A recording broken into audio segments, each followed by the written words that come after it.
तुम्हें पता है जब कोई स्त्री सती होती थी तो कितना इंतजाम करना पड़ता था। मसाले लेके पुरोहित चारों तरफ खड़े हो जाते थे, बड़े जोर से बैंड बाजे बजाते थे, क्योंकि जिंदा स्त्री कोई जलेगी, जरा हाथ तो आग में डाल कर देखो, तब तुमको पता चल जाएगा। जिंदा कोई अपने हाथ से आग में जाएगा या फेंका जाएगा, उसकी तकलीफ तुम समझो।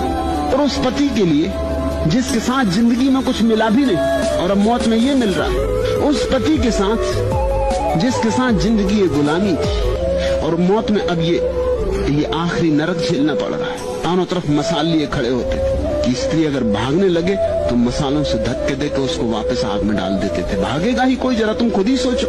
और इतना घी डालते थे चिता में कि धुआं ही धुआं हो जाता था, नहीं तो लोगों को दिखाई पड़ेगा कि स्त्री भाग रही, वो दिखाई भी नहीं पड़नी चाहिए। और स्त्री चीख पुकार करेगी, भयंकर चीख पुकार करेगी। जीवित स्त्री को आग में डाल रहे तो बैंड बाजे बजाते थे, नगाड़े पीटते थे ताकि उसकी आवाज न सुनाई पड़े। ये जबरदस्ती सती बनाया जा रहा है। फिर ऐसा आयोजन था कि अगर कोई स्त्री सती न हो तो उसका भयंकर अपमान होता था, वो प्रतिष्ठा से फिर नहीं जी सकती थी, फिर उसकी स्थिति वैश्या से गई बीती थी, फिर उसकी छाया भी पाप थी, छाया में भी अपशगुन था, फिर उसका जीना मौत से ज्यादा बदतर कर देते थे। इसलिए मजबूरी में कोई यही चुन लेता था कि मरी जाना बेहतर है।